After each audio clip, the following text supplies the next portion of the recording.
Hey folks, welcome back to my channel. I hope you're all having a wonderful day or evening wherever you are. Today's story is about instant karma.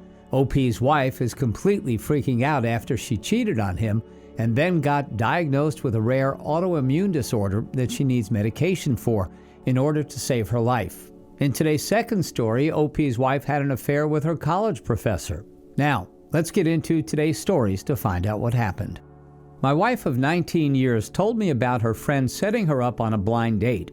She had a girls' night out with her friend T. T set her up, apparently with a guy that she had slept with a few weeks earlier. T was hooking up with someone else and set my wife up with the past hookup. My wife went out at 7 p.m. and came home around 3 in the morning. The confession came completely out of the blue. She said she was sorry and wanted to work on our marriage. There were waterworks and lots of begging for forgiveness. She said that nothing happened between her and the guy because T had slept with him. She knew agreeing to meet the guy was wrong and going to meet him was even worse.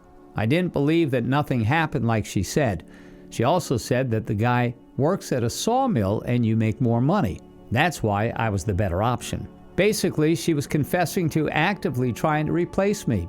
If she had found someone with a better paying job, this post would be much different. Not long after that girls' night out and before the confession, my wife and T had a total meltdown of their friendship. Suddenly, they went from best friends to T is a liar and a manipulative, jealous person, according to my wife. I think the confession or partial confession was to keep T from telling me about her sleeping with the guy, gaslighting me by telling me only partially about what really happened, only enough to look bad, but not the whole ugly truth of what happened. Honestly, I didn't need to be told everything that happened. Her story didn't add up.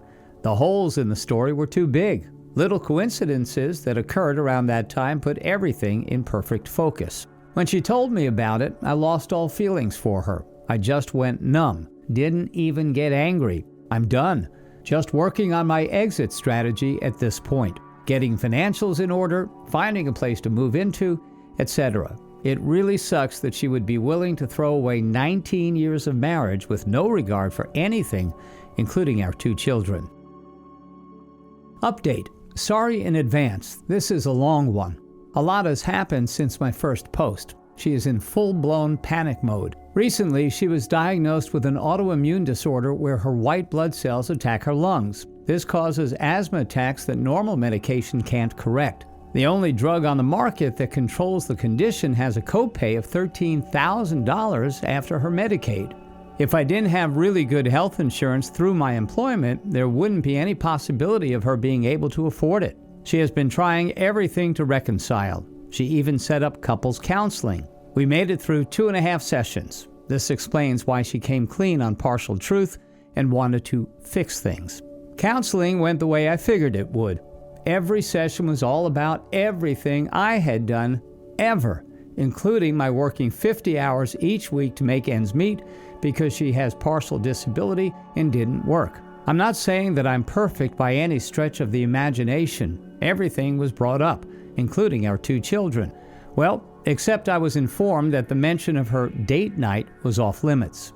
About halfway through the 3rd session, the counselor looked her in the eye and asked, if you have such a high-power radar to detect what everyone else is doing wrong, point that radar at yourself and tell me what you do wrong. The proverbial shit hit the fan. My soon-to-be ex-wife started yelling at the counselor and wanted to know why she was attacking her when we were there so she could fix me. After a few minutes of back and forth, my soon-to-be ex-wife stormed out crying. The counselor told me that my soon-to-be ex-wife had a deep hatred for me and that she didn't think this marriage could be salvaged. Basically, my response was, yep and nope. I informed the counselor that I appreciated her time and we wouldn't be back. She offered me individual counseling. I informed her that I probably would need it in the future and proceeded to tell her about the taboo topic. Needless to say, it didn't surprise her and confirmed my suspicion. Needless to say, the entire trip back to the house was about what a quack the therapist was. I've basically been on autopilot whenever I'm at the house. I refer to it as the house because it isn't a home anymore. I've moved into the spare bedroom. As far as I'm concerned, I may be married, but I no longer have a wife. If she didn't need good medical insurance coverage, she would still be on the hunt. I don't need to track down T to get the whole story. I live in a small community of less than 900 people. I commute to work in a bigger city daily. Monday of this week, while at the only grocery store in the community, guess who ran into my soon-to-be ex-wife? None other than the blind date guy. Small towns, right? It was bound to happen. I was at the end of the aisle when he walked up to her. He was a small guy, maybe 5'9" and 150 pounds. She had her back to me and didn't realize where I was. He asked her out again, right in front of me. She did decline, though. That's when I walked up. I asked him if he was the guy she went out with about 2 months ago. He asked me what it was to me. I backed him up against the shelves and told him that I had been her husband for 19 years. I thought he was going to soil himself. I'm 6'2" and 250 pounds and muscular. She tried to get me to back off. I growled at her to shut up, that she just better listen. Immediately, she started crying. He told me that he was told she was single and begged for me not to kill him. I asked if they had sex. He swallowed hard and said yes. She cried harder. I told him to never let me see him again. He apologized for everything and basically ran out of the store. Her affair partner outed her by being in the wrong place at exactly the perfect time. If it hadn't been him, I would have eventually ran into T to get the story. Needless to say, most of the time, I'm on autopilot. It's as if all emotion is gone. I have to fake happiness while I'm with my children. I don't know if it is an emotional self-defense mechanism to keep things from falling further apart. I know I should be in some kind of distress over this. One day, it's going to hit hard. I no longer trust the things I know to be true. Do my children really love me? Or do they love the things I give them? Do my parents? Do they only love the fact that I got good grades in school? Never got into trouble? Always had good paying jobs? The only thing I'm certain of is I can't stay in this sham of a marriage. I get up, go to work, barely eat or sleep. The only people I've told about this are strangers on the internet. I have no one to talk to about this. I go from one day to the next pretending I'm normal. Maybe my soon-to-be ex-wife was right. The therapist does need to fix me. OP, here are my thoughts on the situation. You need to go to a therapist for yourself. The process of divorce is going to get hard, and trust me, it will be helpful, even if asking for advice on how to minimize the impact on your children. You also need to seek a lawyer and focus on the best interest for your children. Let's see what the comments had to say about the situation. I'm stunned, said. The therapist handled her like a pro. I'm sure she has seen plenty of women that do exactly what your wife did. It's very typical for a woman to blame the wreck of a marriage on the faults of her husband while acting like her shit doesn't stink. Their girlfriends buy it, so why wouldn't the female counselor buy it? And, of course, her actual cheating is understood to be something she's not talking about as a condition of going to therapy with you. In other words, she conspired with you to support her lying by omission while presumably walking in for help to make the marriage better. It's laughable and makes it crystal clear that your soon-to-be ex-wife is dishonest and not really about working on the marriage. The fact that the therapist let your soon-to-be ex-wife list the long laundry list of faults and then turned it back around on her was classic. And so was the soon-to-be ex-wife's stunned reaction, since it's a female therapist that she presumes will be all girl code. LOL. Her medical condition is irrelevant. Her bringing another man into the marriage is the salient point. She brought him in willingly and was excited about it. Her falling out with T was the only reason you ever found out at all. And her confession was trickle truth, which simply means she'll lie to your face just like she'll lie to a therapist's face. Worse, she absolutely trashed you with the therapist in front of you. Imagine what she says to her friends, family, and whomever else will listen to her garbage.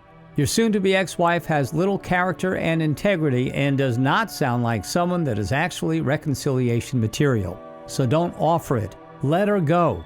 Now, let's get into today's second story. I married the love of my life a year ago. We've been together for over 10 years and recently decided to start trying for kids.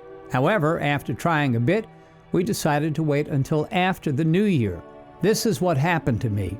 We both were off early by chance and arrived home at the same time. Since it was nice and early in the afternoon, we decided to go on a hike before dinner. But before, we figured a shower would be nice. She showered first, and when I got out of the shower, I found her still naked in the bed. We had passionate and good sex, and didn't even make the run after all because of pillow talk. We had dinner, and afterwards we sat on the couch next to each other, cozy with a blanket. She is a massive fan of some TV shows, which I don't care for, so I sat with a laptop and watched Netflix at the same time. While she was watching TV, she was texting her friends. We were often like that, but after the lovely afternoon, we were sitting extra close to each other. She didn't realize, however, that when my episode finished, I could easily see her mobile screen and see what she was typing. I saw my name in her texts and that she was feeling so guilty that she couldn't remember the first time, but the second time was my fault. I got some grasps of information but was not entirely sure what was up, but something was wrong. She locked her phone and I closed my laptop at the same time. She froze up like a deer in headlights. I asked her if she wanted to tell me anything.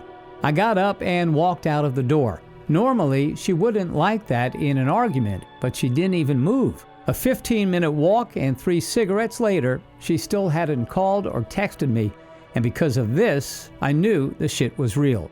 It was so unlike her. I walked back home and she smiled at me as I came in. I turned towards the kitchen, grabbed a bottle of whiskey and another of the red wine bottle she was drinking and walked back. She held up her wine glass and I poured a good, full glass and did the same for my whiskey. The faint hope in her eyes disappeared when she realized that I really did know. She told the entire story. The first time was when we hosted a party together at our place and I had to go to a family emergency and stay overnight. There was a new random friend that stayed late, even after everyone left. She was hammered and said she couldn't remember much except that it happened. The second time was the Tuesday night thereafter. She said she was confused about what happened and wanted to meet him at his place. She lied to me, saying she was going to meet another girlfriend that night and went off. And then it kinda happened again? And the fault was hers because it was her decision to go there, which I didn't really get.